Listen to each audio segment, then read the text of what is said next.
여러분 안녕하십니까? 중졸사회 11번째 시간입니다. 지난 시간까지 우리가 사회 1에 대한 전체적인 내용들을 다 살펴봤어요. 그래서 이 시간부터는 사회 3에 대한 내용들을 같이 살펴보도록 하겠습니다.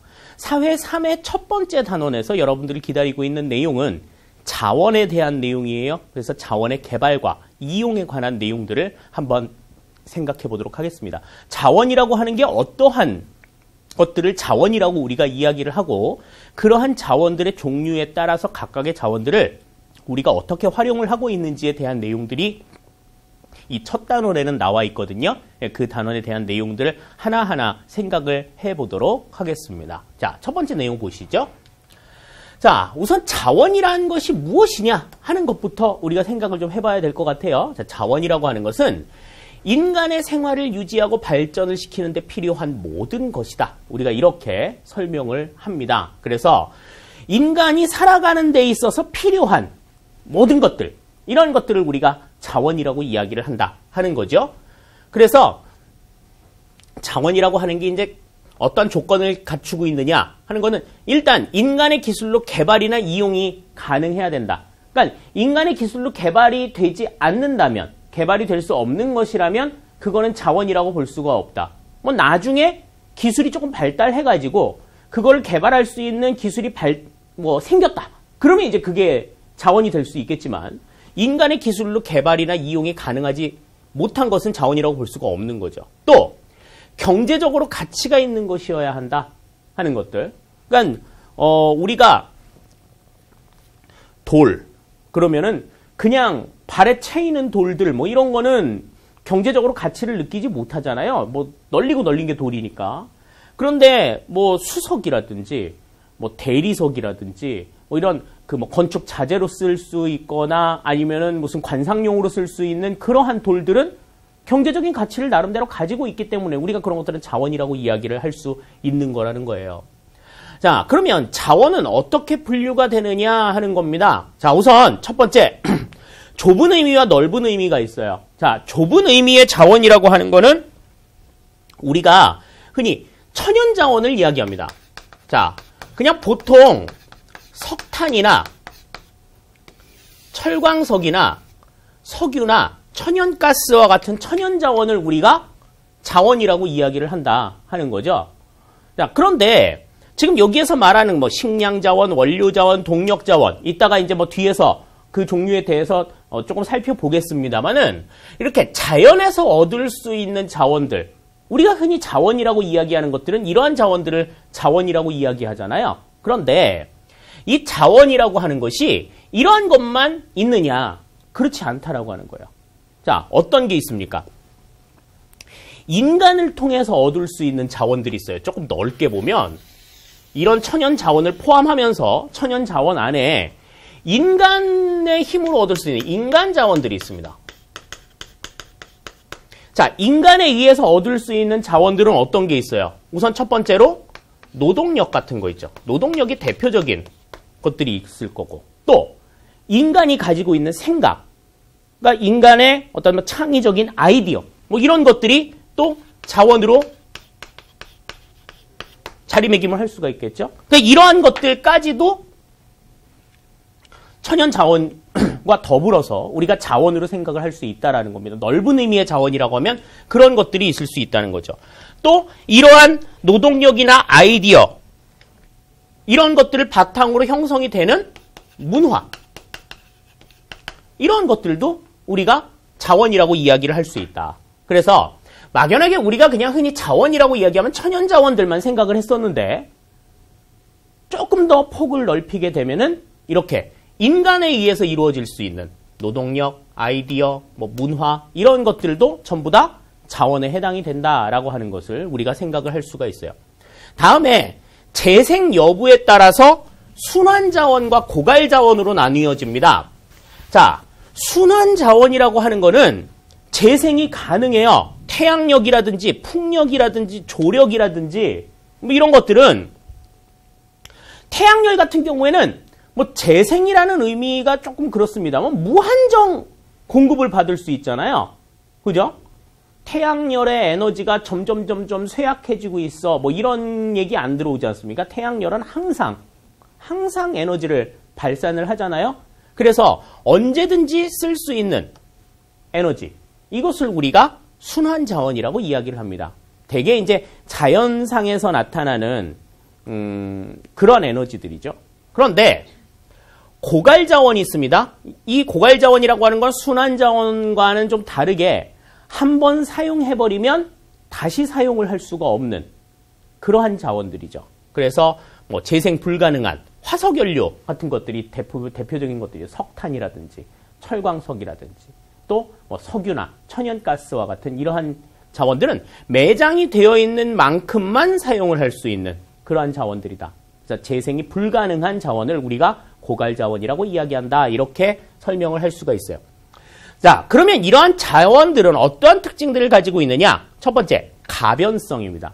자, 여기서 가변성이라고 하는 건 뭐냐면 가치가 변화한다라고 하는 거야. 가치가 변화한다. 과거에는 가치가 별로 없는 자원이었는데 시간이 바뀌면서 가치가 높아지거나 또 전에는 가치가 높았는데 시대가 지나면서 가치가 좀 떨어지는 그러한 자원들이 있어요. 예를 하나 들어보면 요즘에는 난방용 연료로 대부분 천연가스를 사용합니다. 천연가스. 그런데 한 20년 전만 하더라도요. 천연가스를 난방용 연료로 사용하는 집은 그다지 많지 않았어요. 대부분은 그냥 경유와 같은 석유를 연료로 사용을 했었어요. 또 그 전에는 그보다 또 한 1, 20년 전에는 보통 연탄을 많이 사용을 하죠. 석탄을 가지고 연탄을 만들어서 사용을 한다 하는 겁니다. 그런데 지금 이제 천연가스를 난방용 연료로 사용하고 있는 시대에서는 연탄의 가치는 그만큼 떨어지죠. 비중이나 이런 것들이 낮아질 수밖에 없어요. 그래서 과거에는 연탄의 비중이 가치가 굉장히 높았지만 지금은 그보다는 조금 낮다라고 하는 것. 또 아까 그 기술로 개발 이용이 가능할 때 비로소 자원으로서 인정을 받게 된다라고 이야기를 했었는데 과거에 석유가 개발이 석유를 활용할 수 있는 기술이 발달하지 않았을 때에는 석유는 그냥 재수 없는 시꺼먼 물에 불과했단 말이죠. 그런데 이 내연기관이 발명이 되고 또 이것의 원료로서 석유가 사용이 된다라고 하는 것이 이제 석유가 활용이 될 수 있고 또 그것을 활용할 수 있는 기술이 발달함에 따라서 석유의 자원으로서의 가치는 굉장히 높아졌다라고 하는 걸 생각할 수가 있습니다. 이 가변성이라고 하는 것은 이제 자원의 가치가 높아질 수도 있고 낮아질 수도 있다. 상황에 따라서. 다음 두 번째 편재성이에요. 이 편재성이라고 하는 건 자원이 고르게 분포가 되어 있는 정도를 이야기합니다. 근데 고르게 분포가 되지 않고 자원이라고 하는 게 어느 한 곳에 집중적으로 몰려있는 경향들이 있죠. 그러니까 석유 같은 경우에는 페르시아만 지역에 전체 매장량의 한 85% 정도가 몰려 있어요. 이걸 이제 우리가 편재성이 심하다 이렇게 이야기를 하는 거죠. 그래서 이 편재성이라고 하는 거는 어느 한쪽에 편중되게 존재하는 그러한 성격을 가지고 있다라고 하는 겁니다. 다음에 유한성. 자, 이 유한성이라고 하는 건 아까 이제 설명드린 이 고갈 자원, 재생 불가능한 자원에만 해당이 되는 내용이기는 합니다만은 이 자원이라고 하는 것이 한정이 되어 있다는 거죠. 양이 한정이 되어 있어서 함부로 이제 막 쓰면 점점 줄어든다라고 하는 겁니다. 그래서 이제 뒤에 보겠습니다만 이 유한성을 가늠할 수 있는 지표가 있어요. 가체연수라 그래서 이 지금 매장되어 있는 자원을 지금 앞으로 얼마만큼 더 쓸 수 있느냐 뭐 이런 것들을 가늠하는 것들을 통해서 유한성을 우리가 짐작할 수 있다라고 하는 겁니다. 그래서 자원의 특성은 이렇게 세 가지 정도를 우리가 생각해 줄 수가 있어요. 자, 자원의 가치 변화에 대한 이야기는 아까 말씀을 드렸죠. 뭐 주요 에너지 자원이 신탄, 충력 뭐 이런 것에서 산업혁명 이후에 증기기관이 나오면서 20세기 이후에 석유가 등장을 했다라고 하는 것, 뭐 이런 것들을 생각을 할 수가 있고 또 자원에 대한 인식이 변화될 수 있습니다. 생활 수준 향상이나 환경에 대한 인식 때문에 자원에 대한 인식이 바뀔 수도 있고요. 또 산업 발달에 의해서 석탄, 석유의 사용이 증가되면서 이들 자원의 가치가 더 높아지는 모습들을 볼 수가 있죠. 다음에 종교나 문화 배경에 따라서 또 자원의 가치는 달라질 수가 있어요. 종교에 따라서 이슬람교는 돼지고기를 안 먹죠. 힌두교는 쇠고기를 안 먹습니다. 우리는 없어서 못 먹는 굉장히 귀한 식량 자원임에도 불구하고 종교적인 이유로 이들은 이러한 그 식량 자원을 안 먹는 거죠. 문화에 따라서 유럽 문화권에서는 연체동물의 식량 자원 이용을 기피한다. 뭐 오징어나 문어나 뭐 이런 것들. 유럽 문화권에서는 식용으로 사용을 하는 것을 기피하는 것은 어떤 문화에 따른 차이다. 우리가 이렇게 생각을 할 수가 있는 거예요. 다음에 이제 일상생활에서 상품 원료를 어떤 것들을 사용해요? 식량 자원이나 산림 자원, 또 광물 자원, 에너지 자원 같은 것들이 일상생활에서 사용이 되는 원료로 이용이 된다. 그래서 뭐 교통수단이나 난방용 연료, 또 산업에서 활용이 되는 어떤 동력 자원으로서 자원들이 활용이 된다라고 하는 것을 생각을 할 수가 있겠습니다. 그러니까 이 자원이라고 하는 것이 지금 우리가 이야기를 하고 있는 건 거의 이제 좁은 의미의 자원에 국한이 되어 있는 내용이고요. 거기에 따라서는 이제 순환 자원과 고갈 자원으로 구분이 된다라고 하는 것을 여러분들이 조금 정리를 해 두실 필요가 있을 것 같아요. 자, 그러면 자원의 분포에 대해서 한번 보죠. 아까 이제 우리가 가변성에 대해서 봤으니까 이제 편재성에 대해서 한번 보도록 하겠습니다. 이 편재성이라고 하는 것은 인간 생활에 필요한 자원이 지역에 따라서 차별적으로 분포하는 것, 자원의 국제적인 이동을 가져오는 그러한 요소들이기도 한데 이 자원의 편재성으로 인해서 나타나는 현상이 하나 있어요. 그게 바로 자원민족주의입니다. 이 자원민족주의라고 하는 건 자원을 민족의 이익을 위해서 사용하는 거예요. 그러니까 민족의 이익, 특정 민족의 이익을 도모하기 위해서 자원을 볼모로 잡는 이러한 성향을 우리가 자원민족주의라고 이야기를 합니다. 그래서 자원을 국제정치 무기로 삼아서 자국의 이익을 확보하려는 정책이다. 이제 우리가 그렇게 이야기를 하는데 대표적인 게 이제 석유 수출국기구 오페크의 석유 무기화 경향이죠. 뭐 나이 드신 어르신들은 잘 기억하실 거예요. 1973년과 1979년에 두 차례에 걸쳐서 이 오페크가 석유 무기화 정책을 취하면서 이른바 오일 쇼크라고 하는 게 있었어요. 그러니까 지금 원유 가격은 지금 몇 달째 지금 계속 떨어지는 그런 모습을 보여주고는 있습니다만은 그 당시에 석유 가격은 갑자기 단기간에 6배가 뛰었어요. 6배. 원유 가격이 6배가 뛰니까 이제 수입에 의존할 수밖에 없는 그런 석유를 수입에 의존할 수밖에 없는 우리나라 같은 그러한 국가들은 이 오페크 회원국들의 입장이나 이해관계를 들어줄 수밖에 없는 그러한 상황이기도 했어요. 걔네들 막 달래야 돼. 웬만하면 웬만하면 좀 이만큼 해줄 테니까 석유 좀 줘. 뭐 이렇게 얘기할 수밖에 없는 그런 상황이었다라는 거죠. 그러다 보니까 이제 이렇게 두 차례의 석유 파동을 겪고 나서 이제 국제적으로 이제 이 석유에 대해서 인식을 조금 다르게 하기 시작을 했다라는 거예요. 그래서 좀 새로운 자원을 개발을 해가지고 자원을 안정적으로 확보할 수 있는 방안을 마련해야 되겠다. 또 대체 자원도 좀 개발을 해야 되겠다.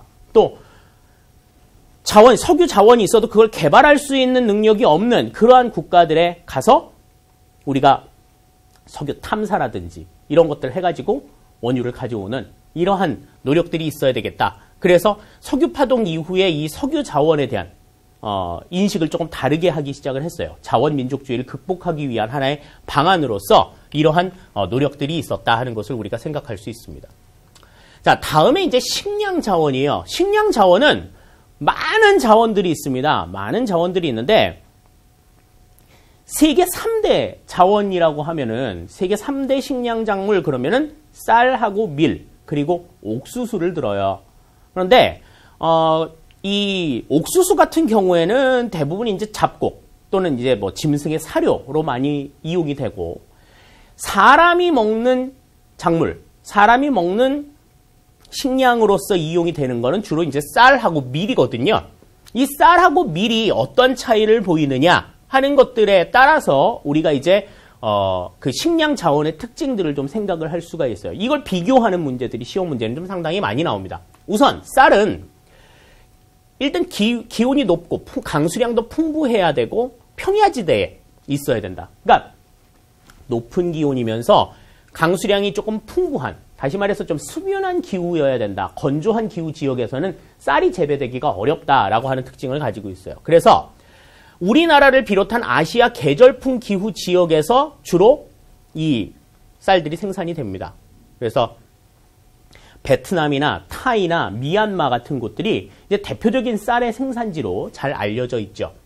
그래서 이 타이나 미국 같은 곳에서 쌀을 수출을 하고 인도네시아나 필리핀 등지에서는 쌀을 주로 수입을 하는 그러한 입장들을 보여주게 됩니다. 그런데 이 쌀은 대부분 생산지와 소비지가 대체적으로 일치하는 편이에요. 그러니까 높은 기온이고 강수량이 풍부하면 뭐 어디에서나 쌀은 재배가 많이 되니까 이 생산지와 소비지가 대체로 일치하는 편이어서 국제적으로 이동이 그렇게 많은 편이 되지 않습니다. 그러니까 먼 거리까지 이동하거나 뭐 이러지는 않아요. 그러니까 예를 들어서 뭐 미국의 쌀, 유럽의 쌀이 우리나라에 수입이 된다든지 뭐 이런 경우는 없습니다. 우리나라는 대체적으로 그냥 우리나라에서 생산이 된 쌀을 먹죠. 그런데 이제 외국에서 쌀을 들여오는 경우, 뭐 이러한 경우들은 그다지 많지 않습니다. 또 우리나라 사람들이 우리나라에서 생산이 되지 않고 외국에서 생산된 쌀을 먹는 경우도 그렇게 많지는 않아요. 자, 그런데 밀은 쌀하고는 조금 다른 성향을 갖습니다. 어떤 성향을 갖느냐면, 일단 쌀에 비해서 기온이 낮고 강수량이 적어도 재배가 가능해요. 그러니까 기온이 조금 낮고 건조한 기후 지역에서도 밀은 생산이 가능하다라고 하는 겁니다. 그래서 미국이나 인도, 중국, 오스트레일리아 같은 곳에서 주로 생산이 되고 아시아, 유럽 지역에서는 주로 이제 소비를 하는 그러한 모습을 보여주죠. 특히 이제 신대륙에서 생산한 구대륙으로, 남반구에서 북반구로 수출 수입이 이루어지는데 그렇다고 해서 구대륙에서, 북반구에서 밀을 생산을 안 하는 게 아니에요. 거기서도 밀을 생산을 합니다. 그런데 이 밀 같은 경우에는 일단 우리나라에서도 밀이 생산이 되죠. 우리나라에서도 밀이 생산이 됩니다만은 우리나라에서는 밀이 생산이 되는데 그렇게 적합한 조건은 아니에요. 그래서 생산이 된다고 하더라도 많은 양이 생산이 되지는 않습니다. 그래서 우리나라에서 생산이 되는 뭐 밀가루라든지 뭐 이런 것들은 대부분 다 외국에서 수입한, 해외에서 수입한 수입 밀을 가지고 만드는 것들인데, 특히 이 밀 같은 경우에는 남반구와 북반구 지역의 수확 시기가 달라요. 왜 다르겠어? 남반구하고 북반구는 계절이 서로 반대죠. 계절이 서로 반대이기 때문에 수확 시기가 반대일 수밖에 없어요. 그러니까 남반구에서 생산이 될 때는 남반구에서 생산이 된 밀은 북반구로, 북반구에서 밀이 생산이 될 때 북반구에서 생산된 밀이 남반구로 이동이 된다라고 하는 겁니다. 그러니까 지구의 반대편까지 갈 수 있는 그러한 이동을 보여준다라고 하는 거죠. 그렇기 때문에 이 밀은 상대적으로 국제적인 이동량이 많다라고 이야기를 하게 되는 거죠. 선생님, 그러면 쌀도 마찬가지일 거예요. 쌀도 남반구와 북반구의 생산 시기가 반대일 거 아니에요. 이렇게 지금 생각하는 사람들이 있을 수 있어요. 자, 그런데 보세요. 이 남반구의 대표적인 그 지역, 그러면은 우리 여기 얘기하는 오스트레일리아가 있습니다. 근데 이 오스트레일리아는요, 이 오스트레일리아 대륙의 대부분 80% 이상이 건조 기후 지역이에요. 그래서 이 오스트레일리아 지역에서는 주로 밀이 생산이 됩니다. 밀. 쌀이 생산이 되는 것보다는 밀이 생산이 되는 양이 더 많아요. 그러니까 오스트레일리아에서 생산이 되는 쌀은 대부분 자급을 하겠죠. 뭐 수출을 하거나 수입을 하거나 뭐 이러지는 않는다. 따라서 여기에서는 주로 이제 밀을 주식으로 하고 있기 때문에 이 밀을 북반구에서 사오기도 하고 북반구에 다시 수출을 하기도 하고 이렇게 한다는 거죠. 그래서 쌀에 비해서 밀은 국제적인 이동량이 상당히 많다라고 하는 걸 기억해 두셔야 되겠습니다. 자, 다음에 이제 기호작물들, 뭐 커피라든지 카카오, 사탕수수와 같은 기호작물들은 플랜테이션 농업에 의해서 이루어진다. 이 플랜테이션 농업이라고 하는 건 선진국의 자본, 과거 이제 아프리카 지역을 식민지로 삼았던 유럽 지역들의 선진국의 자본을 바탕으로 해가지고 그 선진국의 자본에 원주민의 노동력이 추가가 되어서 이루어지는 상품 작물을 재배하는 농업을 우리가 플랜테이션 농업이라고 이야기를 합니다. 우리가 이제 뭐 커피, 카카오, 사탕수수 이러한 작물들 이런 것들이 이제 대부분 플랜테이션 농업을 통해서 이루어진다라고 생각을 할 수가 있겠고요. 다음에 축산물 같은 경우에는 미국이나 아르헨티나, 오스트레일리아 같은 데서 기업적 방목을 한다. 이 기업적 방목이라고 하는 건 그 사육을 하는 가축의 수가 어마어마하다는 거죠. 엄청나다는 겁니다. 기업의 규모로 목축이 이루어진다 하는 것을 생각하실 수가 있겠죠. 그래서 이 축산물 같은 경우에는 냉동선과 같은 운송수단이 발달이 되면서 신대륙으로, 구대륙에서 신대륙으로 이 소나 양의 어떤 사육지들이 확대가 되는 그러한 모습들을 보여주기도 한다 하는 겁니다. 다음에 수산물 같은 경우에는 대륙붕이나 뱅크가 발달이 되어 있고 또 한류와 난류가 만나는 조경수역이 형성이 되어 있고 또 대소비지가 인접한 지역에서 이 수산물 자원들이 이제 발달을 하게 되는데 우리가 이제 주요 수산물을 생산하는 주요 어장 그러면 이제 세계 4대 어장을 듭니다. 세계 4대 어장을 드는데 이 세계 4대 어장은 북동 대서양 어장, 북서 대서양 어장, 북동 태평양 어장, 북서 태평양 어장 4개예요. 인도양에는 세계 어장이 없습니다. 대서양과 태평양에만 있고요. 또 북동쪽과 북서 쪽에만 있다라고 하는 것을 생각하시면 세계 4대 어장을 기억하시는 데에는 어려움이 없으리라는 생각을 갖습니다. 자, 다음에 이제 에너지 자원을 보죠. 이 에너지 자원은 이제 뭐 유한성과 관련된 내용일 것 같아요. 자, 이 석탄 같은 경우에는 산업혁명 이후에 본격적으로 사용이 되었다. 왜? 증기기관이 발명이 되면서 이 증기기관의 연료로서 사용이 되면서 이 석탄이 각광을 받기 시작을 했다는 거죠. 그래서 오스트레일리아나 미국, 남아프리카 공화국 지역에서 석탄이 주로 생산이 되고 있고 우리나라와 일본은 석탄을 주로 수입을 하는 그러한 입장에 있습니다. 과거에는 이제 우리나라에서도 석탄을 생산을 했어요. 그래서 우리나라에도 뭐 정선이라든지 영월에 탄광들이 상당히 많이 있는데 이 탄광들이 지금은 전부 다 폐광이 되어 있습니다. 뭐 뒤에 나오겠습니다. 80년대 후반에 석탄 산업 합리화 정책에 따라서 이제 석탄 산업을 이제 우리나라에서는 안 해. 이렇게 이제 막을 내렸거든요. 그래서 외국에서 사오는 게 훨씬 더 싸고 경제성이 있어. 이렇게 판단을 내렸기 때문에 우리나라는 이제 석탄을 주로 수입에 의존을 하고 있다 하는 거 생각을 해두셔야 되겠고요. 다음에 석유 같은 경우에 보면은 최근에 내연기관의 주요 원료가 되죠. 근데 이 석탄 같은 경우에는 지역적인 편제가 굉장히 심해요. 아까도 말씀을 드렸지만 페르시아만 지역의 전체 생산량의 80% 이상이 생산이 된다. 그렇게 이야기를 했고요. 생산지와 소비지가 크게 다르기 때문에 국제적인 이동량이 굉장히 많다 하는 겁니다. 특히 페르시아만 지역에서 굉장히 크게 퍼져나가는 모습들 이런 것들을 지도를 통해서 확인을 할 수가 있어요. 주요 수출국들을 보면 사우디아라비아, 쿠웨이트, 아랍에미리트 연합 뭐 이런 국가들이 있는데 특히 이 사우디아라비아가 세계 최대의 산유국이다. 우리가 이렇게 이야기를 하고 있죠. 그래서 우리나라나 미국, 일본, 독일과 같은 나라에서는 석유를 주로 수입에 의존을 하고 있다. 이렇게 생각을 할 수 있겠습니다. 다음에 이제 광물 자원으로서 철광석이 있습니다. 이 철광석은 근대 공업의 기초 원료로서 세계적으로 널리 퍼져 있습니다만은 오스트레일리아, 브라질, 인도 지역에서 생산이 되고 우리나라, 일본, 독일에서는 주로 수입을 해요. 그리고 뭐 보크사이트라든지 구리와 같은 이런 비철 금속들 이런 것들이 이제 또 기타 광물 자원으로서 자리매김을 하고 있죠. 특히 이제 구리 같은 경우에는 전기공업이라든지 반도체 공업 뭐 이런 것들이 발달을 하게 되면서 굉장히 수요가 좀 늘어나고 있다라고 하는 것을 생각을 할 수 있겠습니다. 다음에 삼림 자원을 보시면 이제 목재나 펄프의 공급원으로 활용이 되고 있죠. 또 이 나무라고 하는 것이 이 공기를 정화시키는 산소를 배출하는 그러한 효과들을 가지고 있고 또 식물이어서 땅의 뿌리를 받고 있기 때문에 뭐 홍수 같은 것들을 예방해서 산사태 같은 것들을 막는 그러한 효과들도 갖는다. 이렇게 우리가 생각을 할 수가 있어요.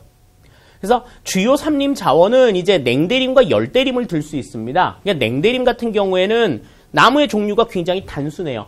대부분 이제 침엽수림이 이제 냉대림을 형성을 하고 있는데 개발이 상당히 용이하다. 그래서 캐나다나 러시아, 스웨덴, 핀란드와 같은 이 냉대 기후 지역에서 우리가 그 타이가라고 하는 냉대 침엽수림 지대가 존재한다라고 하는 것 알고 있는데 그러한 지대에서 이제 주로 나무들이 생산이 된다. 다음에 열대림 같은 경우에는 수종이 다양해요. 침엽수와 화렵수 뭐 고르게 있죠. 하지만 이러한 열대림 지역은 교통이 불편해서 개발이 상당히 좀 불리한 그러한 모습들을 보여주고 있다. 그래서 뭐 말레이시아나 인도네시아, 뭐 브라질, 뭐 아마존 유역의 아마존 밀림이라든지 뭐 인도네시아 지역의 뭐 대표적인 이 밀림 지대에는 뭐 지름이 어마어마한 뭐 지름이 뭐 2m가 넘는 뭐 그러한 나무들도 엄청나게 많다라고 하는 것을 우리가 알 수가 있죠. 그래서 우리나라 같은 경우에도 이들 이제 그 밀림에서 이 삼림들을 조금 얻어올 수 있는 채벌권을 뭐 앞으로 뭐 한 향후 뭐 100년 이상 뭐 가져올 수 있는 그러한 사업권을 얻어서 그곳에서 나무를 대량으로 수입을 해 오기도 합니다. 자, 그러면 이러한 자원에 따라서 주민들의 생활은 어떻게 바뀌는가에 대한 내용들을 한번 생각을 해보죠. 자원의 개발이 주민에 미치는 영향을 보면 일단 자원을 개발을 해가지고 그것을 이용해서 우리가 좀 개발을 좀 열심히 하자. 이런 생각을 가지고 있는 그러니까 경제발전을 우선시하는 성장 중심주의의 관점에서는 자원 개발이 굉장히 적극적인 그런 모습들을 보여줘요. 그런데 아니야. 걔네들도 자연물인데 그렇게 막 우리 좋다고 막 이렇게 막 개발하고 그러면 되겠어? 나무는 그냥 나무가 있는 곳에 그대로 놔둬서 환경을 보호하는 게 좋아라고 생각하는 환경중심주의의 입장에서는 자원 개발에 상대적으로 소극적이겠죠. 그래서 아마존 유역의 밀림 아까 열대림 이야기하면서 말씀을 드렸는데 그 지역 같은 경우에는 개발을 해야 된다라고 하는 개발론자들과 환경을 보호해야 한다라고 하는 환경론자들 사이의 대립이 아직까지도 굉장히 좀 첨예하게 나타나고 있는 모습들을 볼 수가 있습니다. 그래서 자원을 개발을 하게 되면 이제 일단은 이 성장 중심주의 입장에서 국가 경제 성장이 일어나게 되고 다양한 직업이나 고용 창출이 가능하고 여러 가지 소득 수준도 향상이 되는 그러한 모습들을 보여줄 수는 있지만 자, 지역 갈등의 원인이 되기도 하고 또 외국 자본의 도입으로 해외 의존도가 높아지기도 하고 빈부 지역 격차도 심해지기도 하고 더 나아가서 생태계 파괴나 환경 오염의 문제 또 주민 생활 터전을 파괴한다라는 점에 있어서 굉장히 좀 심각한 부정적인 요소들을 가지고 있다 하는 것을 생각하실 수가 있어요. 자, 그러면 자원이 풍부한 국가들 같은 경우에는 경제발전 기반이나 원동력이 갖추어져 있다라고 하는 점에서 굉장히 큰 장점이 되겠죠. 그런데 자원을 어떻게 개발하고 인식하느냐에 따라서 국가 발전이나 주민 생활 수준의 차이가 발생할 수도 있다. 그러니까 자원이라고 하는 것 자체를 어떻게 효과적으로 쓸 것인가에 대해서 생각을 하고 효율적으로 쓰려고 하는 노력이 있다고 하면 더 많이 발전을 하겠지만 그냥 자원이 그냥 널리고 뻗쳤다고 해가지고 그냥 있는가 보다 그냥 이렇게 생각하고서 별로 그렇게 귀하게 생각을 하지 않는다라고 하면 이 생활 수준이나 이런 것들이 자원이 많다고 해도 생활 수준이 나아질 리는 없겠죠. 그런 인식의 차이 이런 것들이 생길 수가 있다라고 하는 겁니다. 근데 자원이 풍부한 지역 같은 경우에는 있는 걸 쓰냐 안 쓰냐의 차이가 있지만 자원이 부족한 국가 같은 경우에는 특히 이제 우리나라 같은 그러한 국가들의 경우에는 쓰고 싶어도 없어. 먹고 죽으려고 그래도 자원이 없는 거야. 자, 이런 국가들은 이제 어떻게 해야 되느냐 하는 거죠. 그래서 이때는 경제 발전에 상대적으로 불리한 입장이기 때문에 이제 뭐 천연 자원 같은 경우에는 없지만 아까 설명한 인적 자원, 문화적인 자원 이런 것들을 개발해 가지고 국가 경쟁력을 확보하려고 하는 노력 이런 것들이 필요하다라는 거죠. 그러니까 예를 들어서 이런 거 볼 수 있어요. 그 신혼여행을 많이 가는 지역 중에 몰디브가 있습니다. 몰디브. 이 몰디브는 굉장히 작은 섬이죠. 그러니까 이 작은 섬에 지하 자원이 매장이 되어 있을 천하리만무해요. 그러니까 이러한 곳에서는 어떻게 합니까? 그 몰디브의 아름다운 경관 이런 것들을 관광상품화해 놓는 거죠. 그러니까 문화적인 자원을 활용을 해가지고 국가를 운영을 해나가는 그러한 모습들을 보여준다 하는 것들이 이제 자원이 부족한 국가의 생활 모습으로서 우리가 예로 들 수 있는 내용이라고 볼 수가 있는 것이죠. 자, 그러면 이제 자원으로 인해서 발생하는 여러 가지 문제들이 있습니다. 어떠한 것들이 있는지 한번 보죠. 우선 자원 소비량이 급증하게 되는 문제들이 있습니다. 자원 소비량이 급증을 하게 되는 이유는 인구도 늘어나게 되고 산업 기술이 발달하게 되고 생활 수준이 향상이 되는 그러한 원인들을 생각할 수가 있겠죠. 그러니까 자원의 수요가 급증하게 되는데 자원은 한정이 돼 있단 말이에요. 순환 자원을 제외하고서 천연 자원은 그 양이 한정이 되어 있다. 우리가 이제 고갈 자원 이야기할 때 말씀을 드렸잖아요. 아까 얘기하면서 가채 연수에 대한 이야기를 드렸었는데 이 가채 연수라고 하는 거는 지금 추세로 계속 자원을 생산을 했을 때 자원을 계속해서 개발을 했을 때 앞으로 몇 년까지 이 자원을 활용할 수 있냐. 이게 이제 가채 연수죠. 석유 같은 경우에는 지금 앞으로 300년이 채 안 남았다고 이야기를 하죠. 230년 정도 석유를 계속해서 캐면 이제 지구상의 석유는 존재하지 않는다. 이렇게 지금 이야기를 한다고 합니다. 또 자원의 편재성. 아까 말씀을 드렸죠. 자원의 생산지역과 소비지역의 불일치로 인해서 나타나는 편재성의 문제. 또 아까 말씀드린 자원 민족주의. 이런 것들이 이제 그 수출국의 그 정책 변화라든지 가격 변동에 영향을 준다라고 하는 것 생각을 할 수가 있겠습니다. 이러한 것들이 이제 자원을 통해서 나타나는 여러 가지 문제들이다. 이렇게 생각을 할 수 있는 것이죠.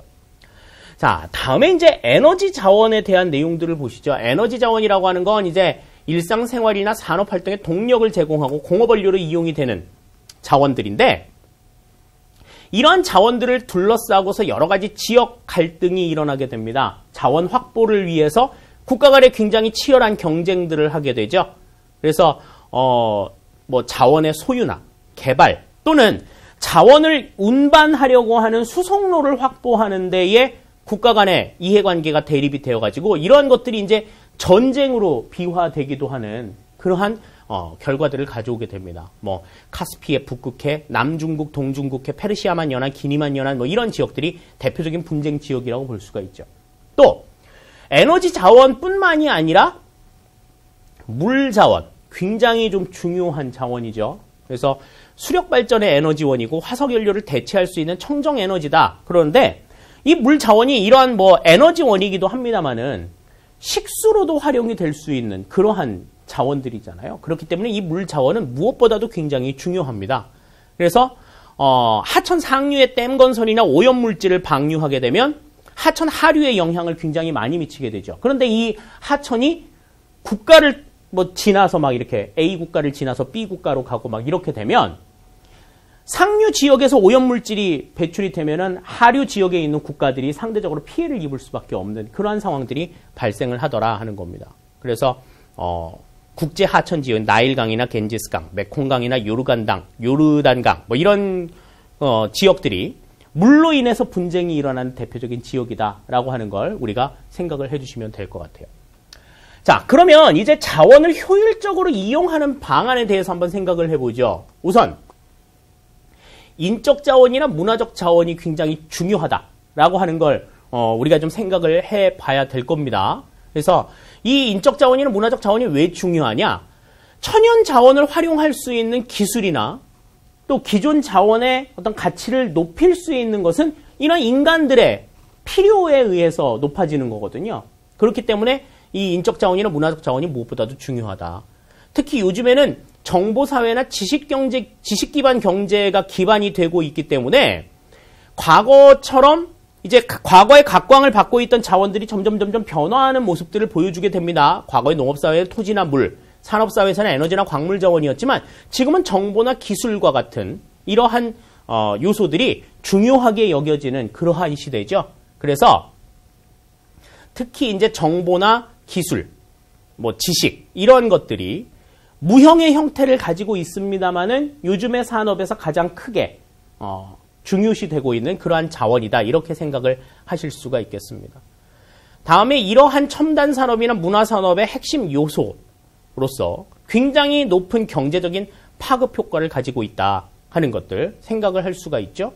또 이 인적 자원이나 문화적 자원들이 자원에 대한 부가가치나 부가가치를 높일 수도 있고 또 그 산업의 발달에 의해서 고용 창출도 가능하게 되는 그러한 모습들을 보여주게 된다 하는 겁니다. 그리고 하나의 자원들을 여러 방면에 활용할 수 있다라고 하는 그러한 아이디어를 내는 거는 어디까지나 인간들의 노력이다라고 하는 걸 생각을 하실 수 있을 것 같아요.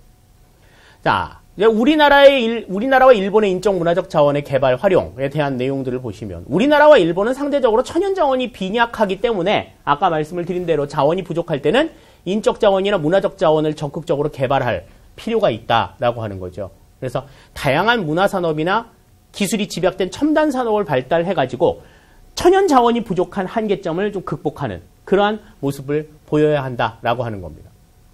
자, 다음에 지속 가능한 자원의 자원의 이용에 대해서 생각을 해보죠. 여기서 이제 우리가 이야기하는 개념이 지속 가능한 개발이에요. 지속 가능한 개발. 이 지속 가능한 개발이라고 하는 건 1992년에 있었던 리우 환경회의에서 처음으로 나왔던 이야기입니다. 그러니까 이 얘기는 이거예요. 우리 인류가 활용을 할 수 있는 자원의 양이 이만큼이다 생각을 했을 때 지금 현재까지 우리는 이만큼을 사용을 했다. 이만큼을 개발을 했다 하는 거죠. 그럼 앞으로 지금 이만큼이 남아있죠. 이만큼이 남아있어요. 근데 지금 우리의 인간의 기술로서 이거를 지금 다 개발을 할 수도 있을 거란 말입니다. 그런데 지속 가능한 개발이라고 하는 건 개발을 해서 얻을 수 있는 개발 이익, 이게 정말 엄청나잖아요. 그런데 우리 현 세대에서 역량이 있다고 해가지고 이거를 있는 대로 다 개발을 해버리면 후손들, 우리의 후세들은 그 개발을 통해서 얻을 수 있는 개발 이익의 혜택을 받을 수가 없는 그러한 상황이 된다라고 하는 겁니다. 그래서 이거를 다 개발을 할 수 있는 여지가 있다 하더라도 우리가 이만큼만 개발을 하자는 거죠.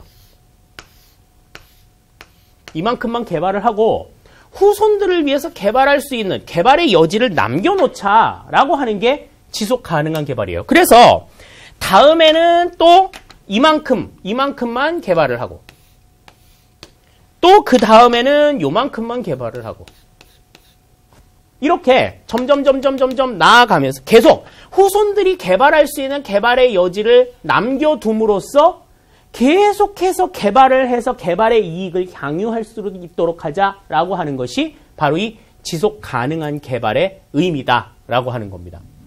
잘 기억을 해두셔야 돼요. 지속 가능한 개발이라고 하는 건 시험 문제 굉장히 많이 나와요. 그래서 자원의 무분별한 개발이나 지나친 소비로 어떤 자원 고갈이나 환경 파괴 이런 것들이 발생하는 것을 막자. 더 나아가서 후손들도 개발의 이익을 함께 향유할 수 있도록 하자라고 하는 것이 지속 가능한 개발이에요. 우리 어르신들 옛날에 굉장히 어렵게 살아오셨잖아요. 어렵게 살아오셔가지고 늘 하시는 말씀 중에 하나가 이런 게 있습니다. 아유, 내가 좀 고생해서 내 자식들은 고생 안 하게 해야지. 이렇게 생각을 하시는 분들 상당히 조금 있으셨을 거예요. 그 혜택을 받아서 지금의 여러분들이 있을 수도 있는 상황이고 또 여러분들이 굉장히 또 편하게 공부할 수 있는 그러한 상황이 된 것은 사실입니다. 그런데 어른들께서 내가 좀 더 고생해가지고 우리 자식들, 우리 후손들 좀 편하게 살게 해야지. 그렇다고 해서 어른들이 그 후손들이 해야 될 고생까지 전부 다 해버리시면 나중에 후손들이 정말 살기 힘들어집니다. 그 후손들은 정말 조그마한 고난에도 견디지 못하는 그러한 나약한 인간들이 될 수가 있거든요.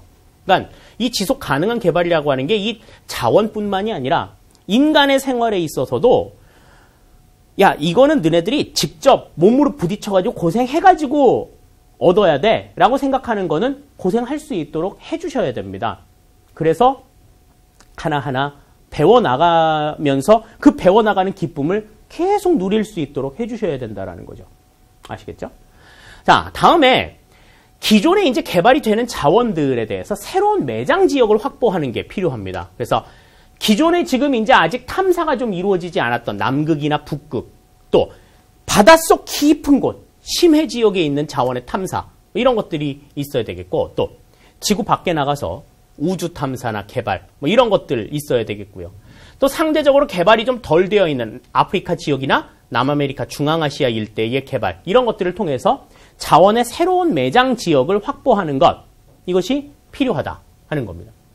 다음에 대체 자원 개발하는 것 있어야 되겠죠. 뭐 신에너지라든지 재생에너지라든지 또 새로운 자원을 개발하려고 하는 노력 있어야 되겠고, 또 기존의 자원의 수급을 안정화시키려고 하는, 그러니까 자원의 장기적이고 안정적인 수급을 확보하는 게 무엇보다도 중요하다. 그러니까 공급을 하는 것도 중요하지만 수요량도 좀 적절하게 조절을 하면서 자원 수급의 안정화를 기하는 것, 이것이 무엇보다도 필요하다 하는 것 생각해 주시면 좋겠어요.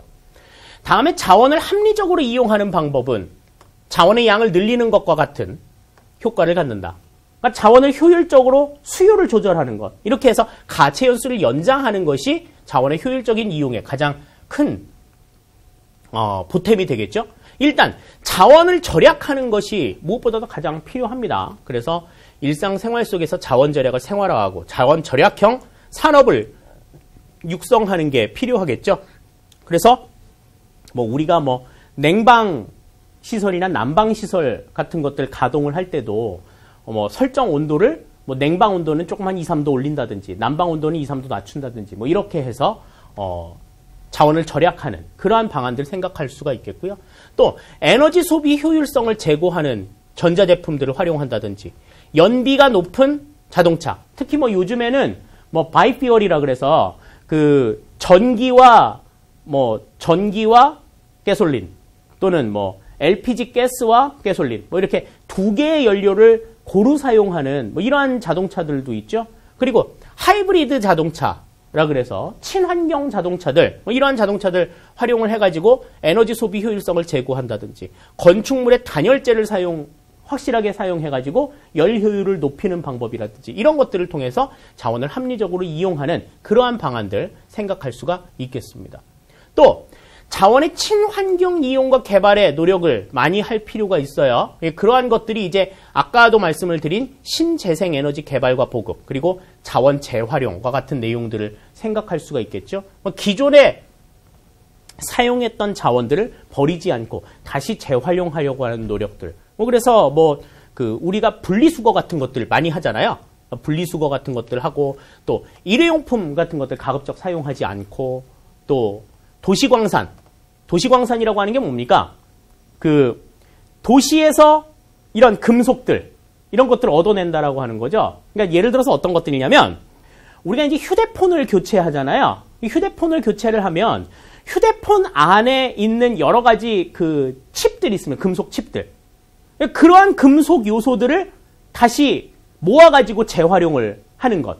이것을 우리가 도시광산이라고 얘기해요. 도시에 어떤 광산이 있는 게 아니라 도시 생활을 하면서 얻어지는 뭐 어떤 이런 그 폐금속들을 전부 다 모아가지고 그거를 다시 그 산업에 활용을 하는. 왜냐하면 그 금속들 자체는 성질이 변하거나 그런 건 아니거든요. 그러니까 그런 것들을 다시 활용하려고 하는 그러한 노력들.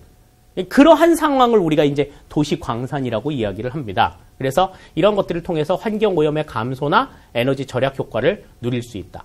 아울러 정부의 정책 지원이나 홍보도 상당히 필요하겠죠. 뭐 예를 들어서 하이브리드 자동차를 타고 싶어. 근데 이 하이브리드 자동차가 단가가 너무 비싸.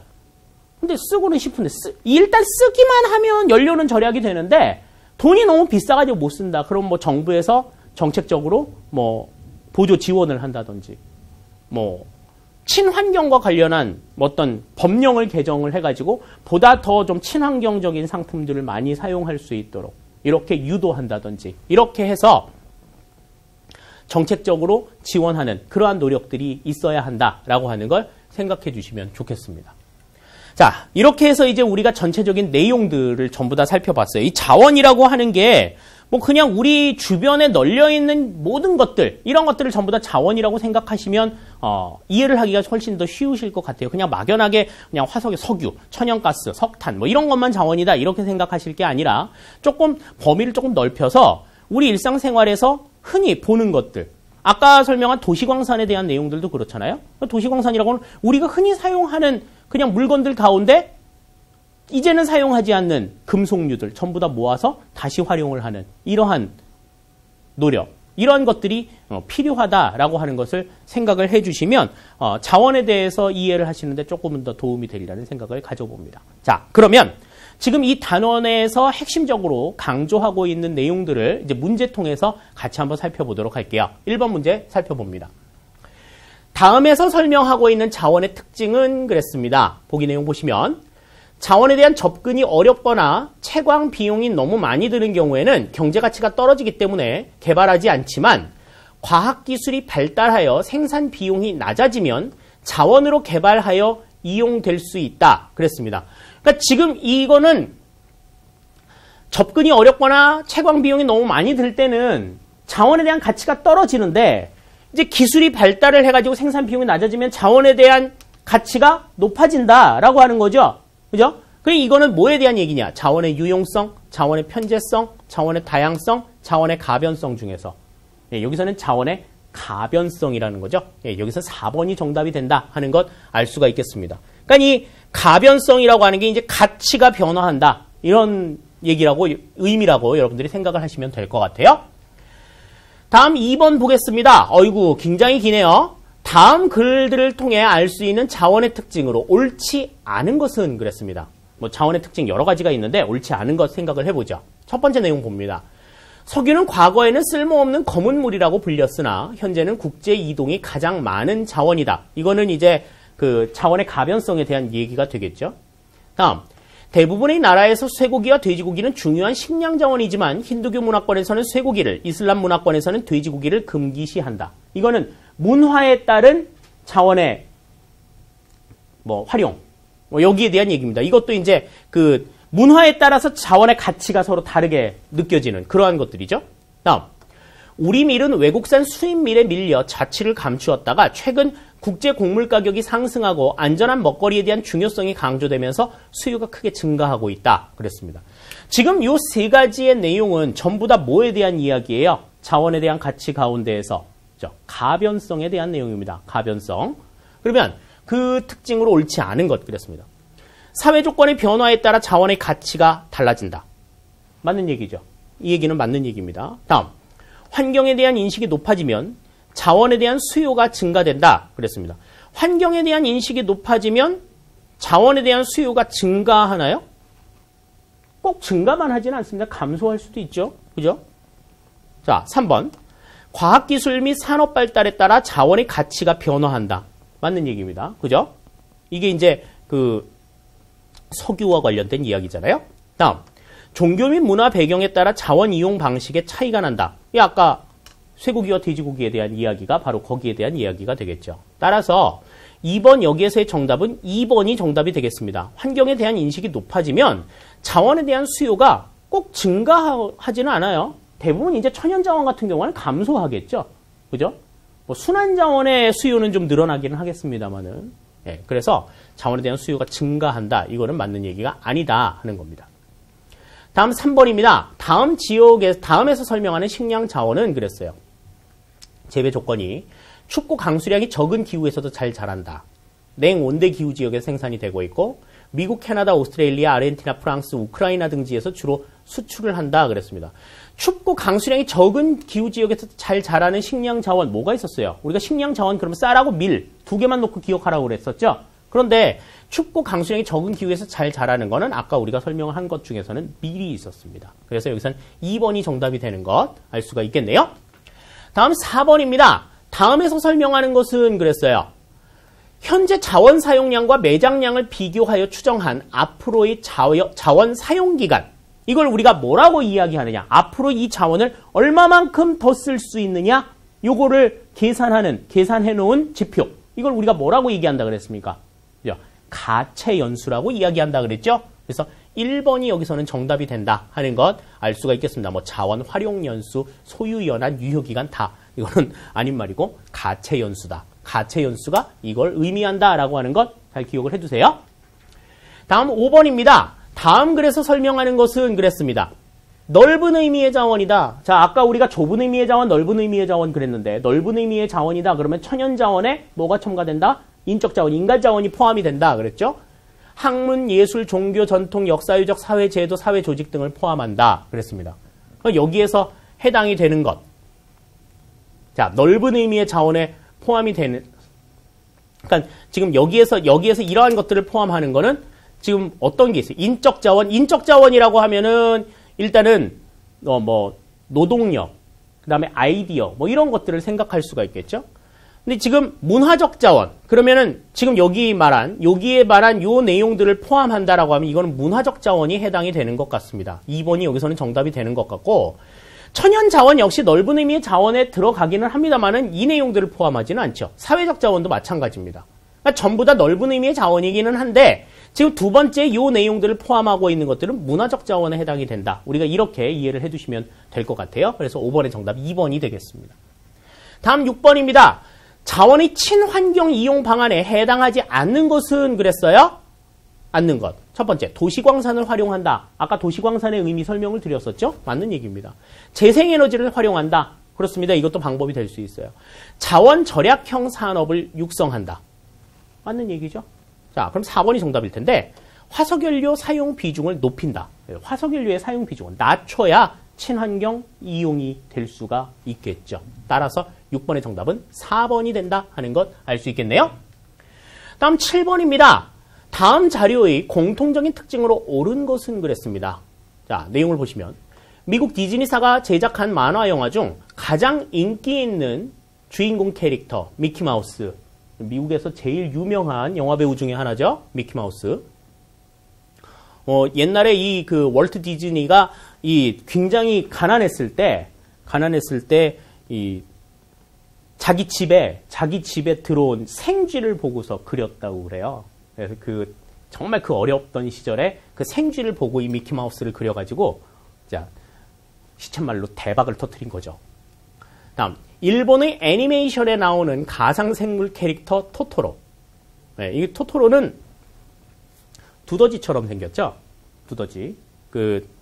어디 쇼핑몰에 가니까 이 토토로 샵이 있더라고요. 토토로와 관련된 이 애니메이션 상품들, 뭐 이런 것들을 파는 가게가 있었는데 거기를 구경을 한번 갔다가 뒤를 딱 돌아봤는데 정말 저만한 토토로 인형이 있더라고요. 그래가지고 굉장히 깜짝 놀라가지고 그 샵에서 주저앉았던 경험이 있습니다. 제가 좀 겁이 많거든요. 그래서 토토로를 보면은 아직도 좀 트라우마가 있습니다. 근데 이 미키마우스와 토토로 같은 경우에는 애니메이션 캐릭터를 가지고 이제 부가가치를 창출한 대표적인 사례라고 볼 수가 있죠. 우리나라도 이제 영유아들의 대통령 뽀로로가 있지 않습니까? 자, 이런 것들은 어떠한 특징을 가지고 있어요? 이게 이제 문화산업에 해당이 되는 내용이 되겠죠. 3번이 여기서는 정답이 되겠는데 대체자원도 아니고요. 인적자원도 아니고요.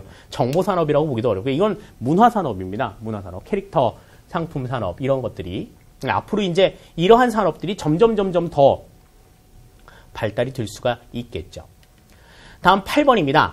다음에 제시된 자원들이 공통된 특징에 해당하는 것은 그랬습니다. 석유, 석탄, 철광석, 천연가스 4가지가 나왔는데 자, 첫 번째 화석연료. 화석연료는 석유, 석탄, 철광석에는 해당이 되는데 천연가스는 해당이 안 돼요. 네, 1번은 아닙니다. 순환자원이 아니죠. 이거는 전부 다 고갈자원입니다. 아이쿠, 그러면 4번이 정답이 되는 거 바로 나오겠네요. 네, 고갈자원이기 때문에 재생이 되기도 어렵고 그런 특징이 있기 때문에 여기서는 4번 고갈자원이 정답이다. 화석연료가 왜 아니냐고 헷갈렸을 분들이 계시는데 천연가스는 화석연료가 아닙니다. 그건 여러분들이 확실하게 알아두셔야 되겠어요. 9번입니다. 자원의 특징에 대한 설명으로 옳지 않은 것은 그랬습니다. 자, 첫 번째, 기술적 의미의 자원이 경제적 의미의 자원보다 범위가 넓다. 두 번째, 자연 물질 가운데 인간 생활에 유용한 모든 것을 자원이라고 한다. 세 번째, 자연물 중에서 기술적으로 개발 가능한 모든 것을 자원으로 이용한다. 네 번째, 현재 채광이 가능하더라도 생산 비용이 너무 많이 들면 채광하지 않는다. 그랬습니다. 자, 어떠한 것들이 있을까요? 지금 자, 기술적 의미의 자원이 경제적 의미의 자원보다 범위가 넓다. 그랬는데, 자, 기술적 의미의 자원, 그러니까 기술적으로 채광을 할 수 있는, 채굴을 할 수 있는 그러한 의미의 자원들은 기술적으로 이거는 캘 수 있어, 자원으로 활용할 수 있어 라고 하는 자원들이죠. 그런데 경제적 의미의 자원이라고 하는 건 뭐예요? 채굴을 해가지고 그게 경제성이 있어야 돼. 우리나라에도 지금 천연가스층이 있다고 그러잖아요. 그런데 왜 그 천연가스층을 가만 내버려둬? 그거는 아직 경제성이 떨어지기 때문에 그렇다라고 하는 거죠. 그래서 기술적인 의미의 자원이 경제적인 의미의 자원보다 범위가 넓다. 이거는 맞는 얘기입니다. 그러니까 기술적 의미의 자원이라고 하는 거는 기술적으로 우리가 자원화할 수 있는 자원들을 이야기하는 거고, 경제적 의미의 자원이라고 하는 거는 그러한 자원들이 어떤 경제성을 담보하느냐. 그러니까 사람들이 이 자원을 얻음으로 인해 가지고 경제적으로 좀 이익을 보느냐, 혜택을 보느냐, 효과가 있느냐, 이런 것들을 생각하는 거죠.